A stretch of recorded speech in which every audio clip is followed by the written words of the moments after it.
somebody thought it'd be funny to tag my shop chair. Good morning, y'all. This morning, we've got a little project going on here. We got a Jeep NP231 transfer case, and today we're going to be installing an SYE. So of course the SYE kit, comes as a whole kit. Here's all the pieces you're going to need. Output shaft housing, output shaft, the new yoke for the output shaft, speedometer drive gear, and all your hardware. Now, if you're not familiar with what SYE stands for, it stands for Slip Yoke Eliminator. And one reason why you'd want to install a slip yoke eliminator on your 231 transfer case or your 242 is, say your Jeep is lifted 4.5 inches or higher about, you tend to get driveline vibrations. Now, some guys can cure this with a transfer case drop, but however, that loses ground clearance. You lose inch of ground clearance when you do a transfer case drop, and it's technically not the proper way to fix this. So an SYE is going to make your drive shaft become double carded, which is 2 U-joints on the transfer case and 1 U-joint on the differential. Your factory drive shaft only has 2 U-joints to begin with, so you get way more driveline vibration because your driveline's basically having to work twice as hard, if you know what I mean. So doing this alleviates all of that. My Jeep is at 9 inches of lift right now. I have a double carbon drive shaft in the SYE on my Jeep, and it'll go 80 down the road, no vibrations at all, of course with the proper pinion angle. So let's get started. All right guys, so here's a bit of tools that'll help your life immensely with this SYE install. It'll go like a breeze if you've got all this. It is sure doable without some of it, but it definitely helps. So you need a 10 mil 6-point socket, a 10 mil 12-point socket, a 13 mil socket, a 1 1/8 socket for the yoke nuts. I don't have it on me, but a 15 mil socket as well, a hammer, mallet, 1/2 inch drive to 250 foot-pound torque wrench, 3/8 drive to 100 foot-pound torque wrench. Never hurts to have a 3/8 ratchet on you. Some thread sealant, some Right Stuff Permatex, which is silicone. This stuff is awesome. Blue Loctite, favorite pair of pliers, some snap ring spreaders, big pair of channel locks, some pry bars, screwdrivers, and picks. 1/2 inch impacts definitely going to help pull those yokes off fast, and it's not needed, but a 3/8 drive impact also just definitely helps the speed of the process of things. But yeah, that's all the tools I used for the whole install. Nothing too major though. You can get by without some of it, but some of it of course you're going to need. So stay tuned, and we'll keep going. Man, I totally forgot to also say that Scotch-Brite pad and a scraper for scraping the old silicone off is definitely needed. All right, first things first, I'm gonna get all our nice shiny parts off the table so we don't contaminate them. And we're gonna take a wire wheel, or you could take a Scotch lock or a bristle disc to the housing of the transfer case. We just wanna clean this up a little bit so we're not working with dirty components. All right, I apologize for the crappy camera angle. Literally only on my phone right now. I'm working on getting some filming gear, so I apologize for the poor quality. But anyways, let's get started.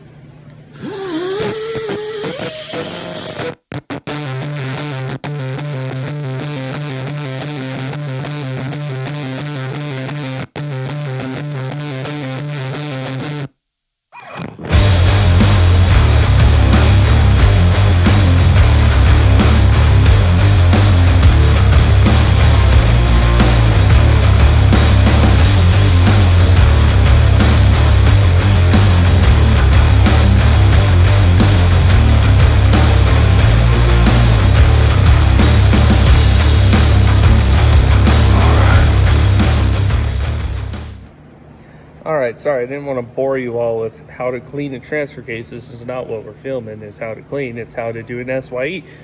So anyways, before you blow this sucker apart, you want to take note of what bolt locations went where. So you got a 12 point here, 6 point, 6 point, 6 point, and they all appear to be 6 point on the bottom too. So basically whatever ones with a washer, I just try to make sure go back in their same location, because there is dowels here and I think it requires the washer to be on that bolt. So however, let's get her taken apart.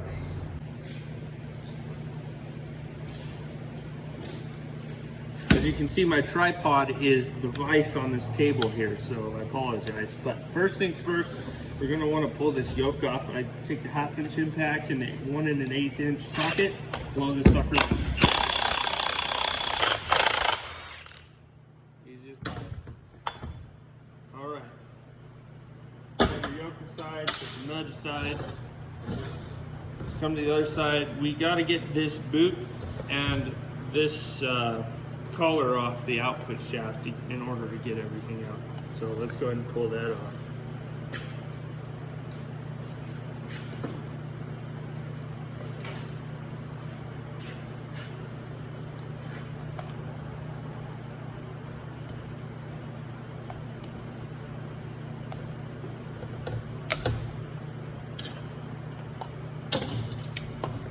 Boot off.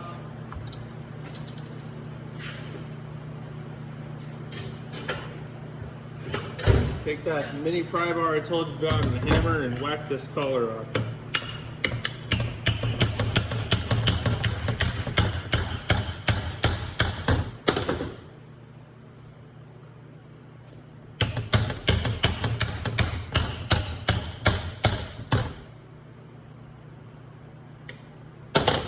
No worries if you damage it, because you're not going to be reusing it.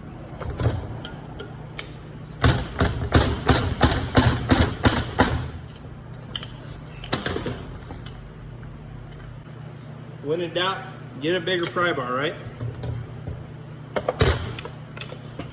There we go. So throw that sucker in the trash. And now we're going to be taking our 13 mil and pulling the speed sensor. Make sure you get a picture of the orientation of the speed sensor, because you want it to be in its original location, or else your speed sensor is not going to work.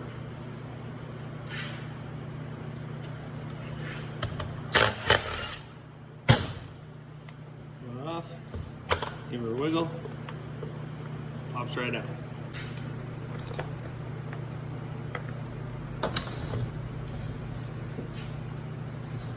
All right, next thing, we need to remove the output shaft seal. So you can take the mini pry bar or a hammer, or take the mini pry bar and a hammer or a screwdriver and work this seal out.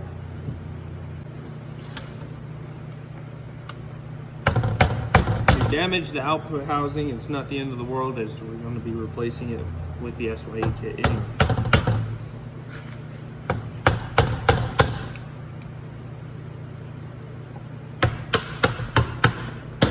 My screwdriver in there, push the seal pops right out. Okay, now there's a snap ring in here. We need to work this snap ring out. There's a big snap ring in here that retains the bearing. Don't worry about pulling that snap ring out. There is a little snap ring right here. It's kind of hard to see. But take your snap ring spreaders and spread that sucker out. See if I can get it on video.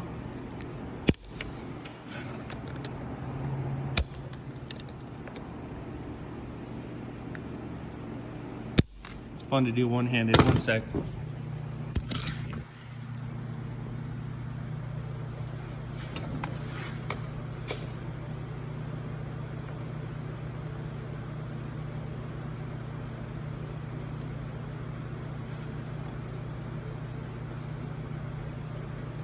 All right, easier two-handed. All right, now we're ready to take this housing off. So grab 10 mil and pop. There's 1, 2, 3, 4, 5 bolts off the output.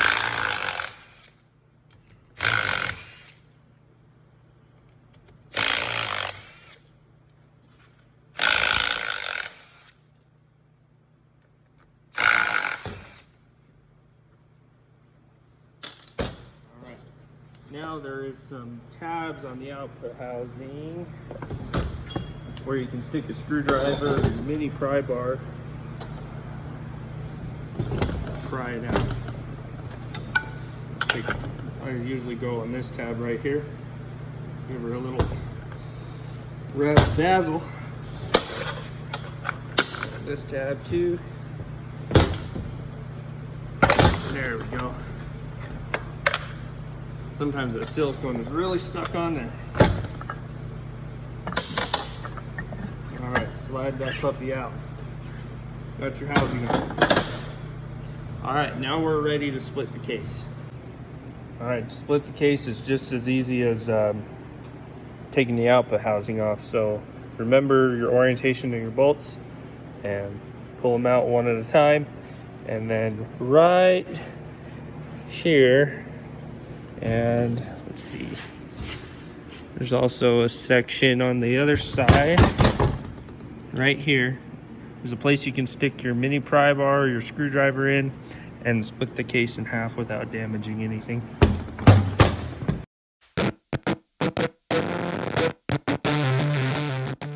Alright, that was very easy to split. Just take your screwdriver, like I said, pop it in this hole, and then pop it, where is it? Pop it in this hole and pry up. If these have been put together from the factory, never taken apart, they usually split very easily unless somebody's taken it apart before and just gobbed the ever-living crap out of silicone on it. Then it's a little tougher. So next thing we want to do is, you have your back half of the case loose, is usually this just falls out. On the oil pump here, there is the pickup tube that goes right in here. Make sure you just pull that down, and then you can slide your oil pump right off the shaft. Right now is a good time to replace that if you think it needs to be replaced. Usually they're all right, but it's up to your own judgment on that one. So let's go ahead and take that case half off, work it free. All right, case half is off. Take the pickup tube out of there. Not the cleanest oil. Good time to replace your chain as well as any bearings or your front output or your front input seal. It's never a bad idea to do. However, this transfer case was working fine, and all they want is an SYE, so that's what I will be doing. All right, so when you take these guys out, normally I just like to grab both your output shafts. This is the front one here, this is the rear one. Just grab them both with both hands and pull straight up and leave the chain attached.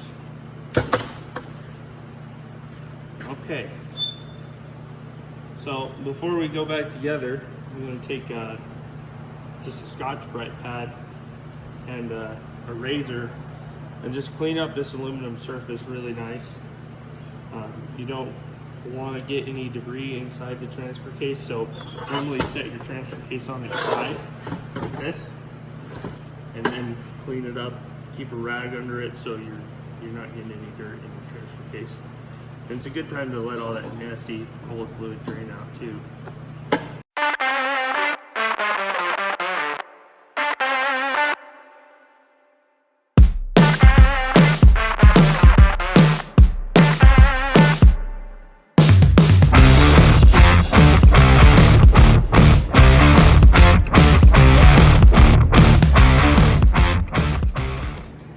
Alright, got my mating surface all cleaned up here.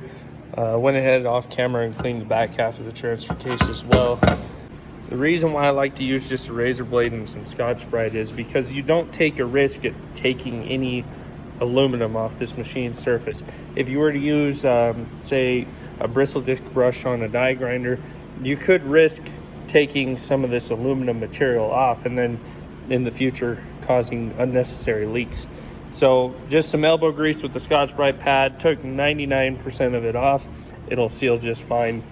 So let's go ahead and get the input shaft prepped to install. So first things first, you want to take your old input shaft, go ahead and remove the chain, slide that shaft out. and you're going to want to transfer these gears onto the new input shaft. There is one snap ring here, and I believe that is it, and it'll slide right off. It's kind of a bear to get, but with your snap ring spreaders and a little bit of muscle work, and it'll come right off.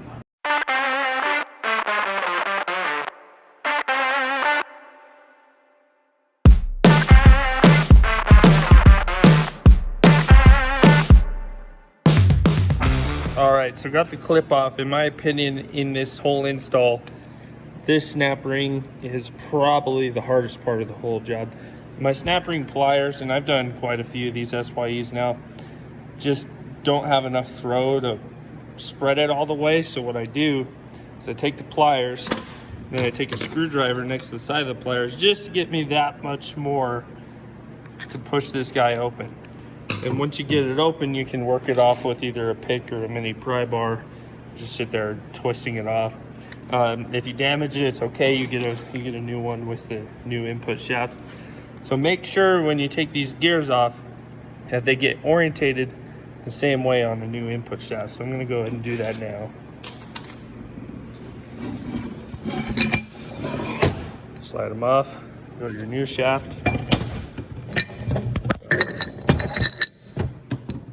Right back on.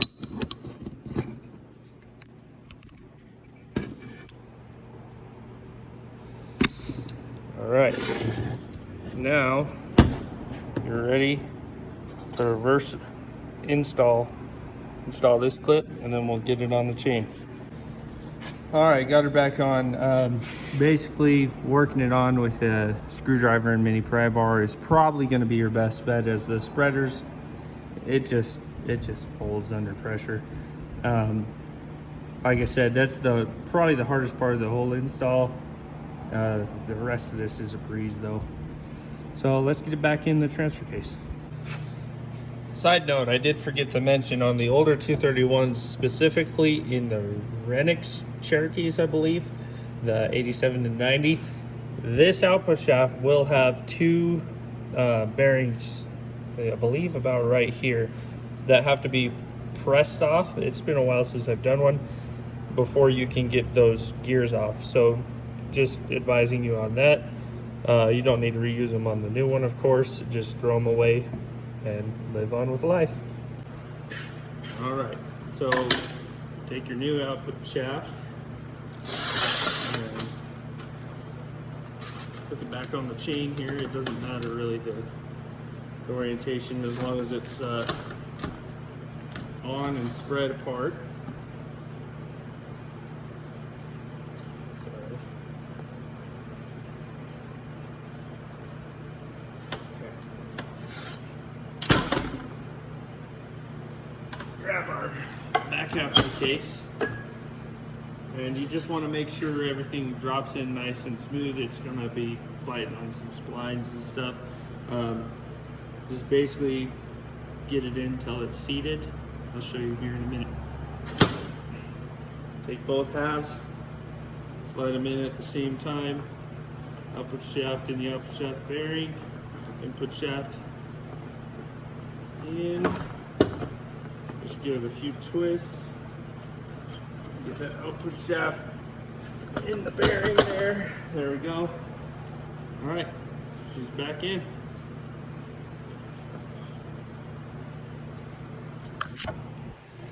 Basically, you just want to make sure this thing is fully seated. It's seated against the bearing down in here, and it's seated all the way to the front down here. All right, now we're going to take the back half of this transfer case and apply a thin bead of silicone along the edge and around the bolt holes.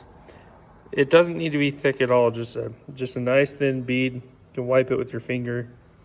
If you make it too thick, you could risk getting silicone in areas you don't want it to get into. So let's get started. All right, got my thin bead of silicone on here. Basically put it on with the caulking gun and then just wipe it off and make it nice and even with your finger. Wipe the excess into a rag. You just want to have a nice even bead of silicone around this entire case half. Also clean your magnet and drop it in. Don't forget to drop it into the transfer case there before you install it. And get your pickup tube prepped, clean that up as good as you can. I would advise putting a new O-ring on right here, as these O-rings do get hard as a rock. So let's put this half together. All right, drop your pickup tube right here on this half of the transfer case. And then we're ready to put her together. Got our pickup tube in. You set your oil pump on the pickup tube. Make sure it's seated on the spot where the O-ring is. And you take it, flip it over,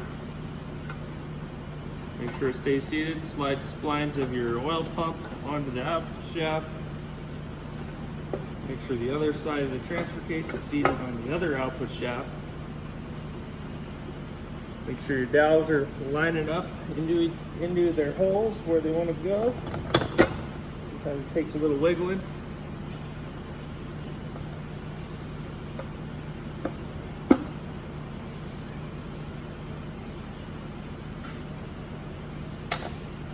Persuade this dowel over. There we go. Okay, I like to take a pick and just make sure that that pickup's seated all the way in the oil pump still. Now, take some blue Loctite and reorientate your bolts where they originally were. That's where the pictures come in handy.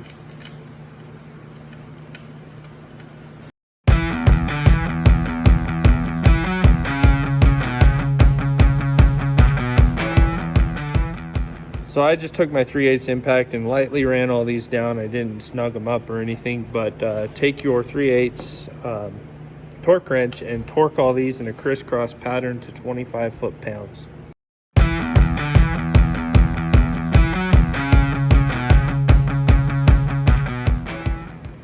All right, so we got the case half on, all torqued 25 foot-pounds.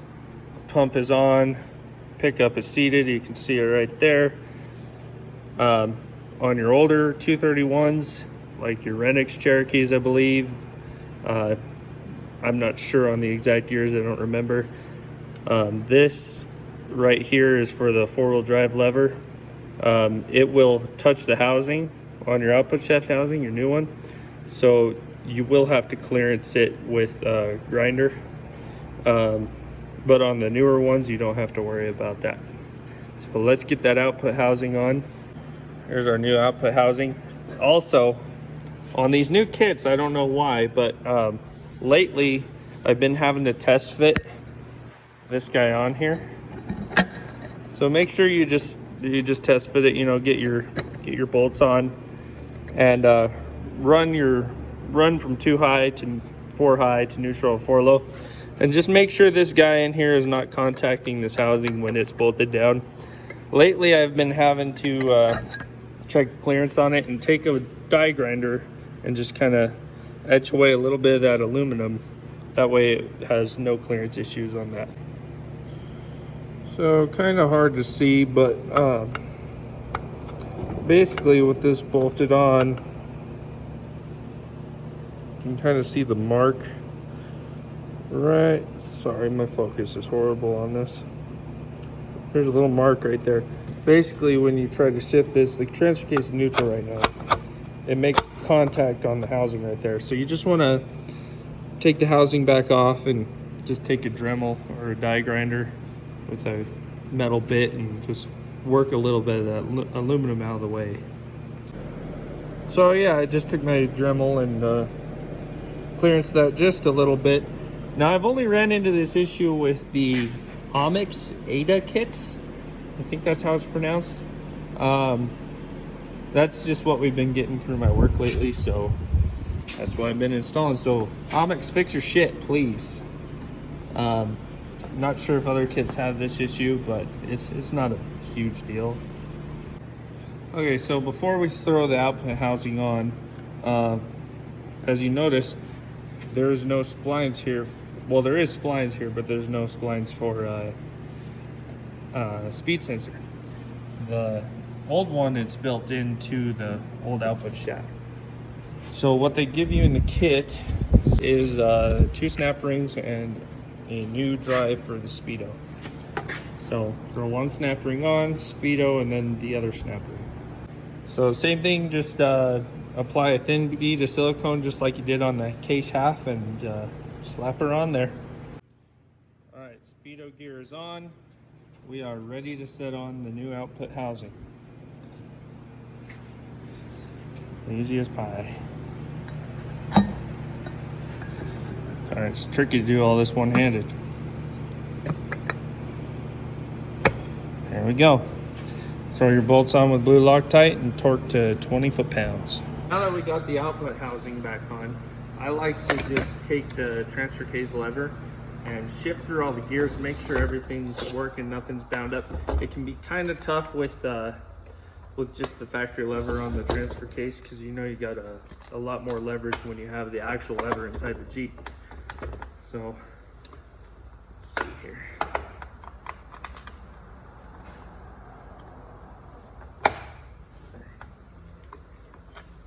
There's 2 high, 1 down. There's 4 high. Shift down another. There's neutral, nothing spinning.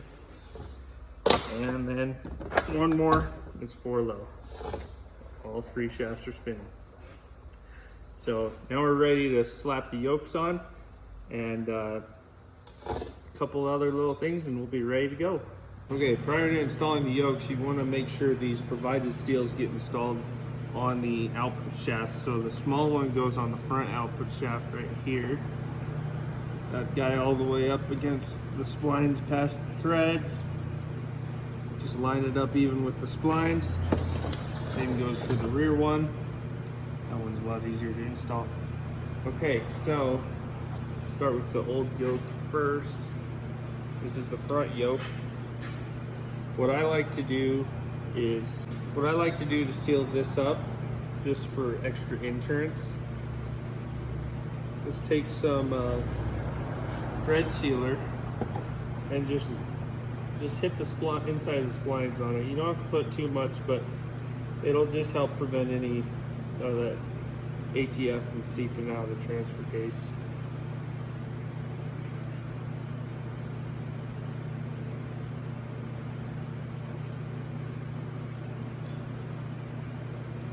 Okay, slide it on the output here. It's kind of tricky to get it over that new seal, and push it on. Now take your old nut. I like to actually put a little bit of Loctite on that nut too.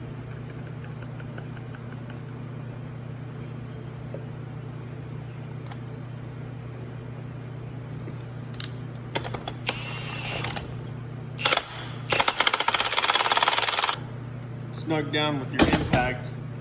You'll want a helper, or you can do it on your own, it's kind of difficult. Hold this yoke down and torque it to 150 foot-pounds. So the way I do it is grab a big pair of channel locks with one hand and snug her up with the torque wrench with the other hand. We'll do that right now. All right, big pair of channel locks on the yoke. And torque wrench, snug her up. It'll be kind of tricky.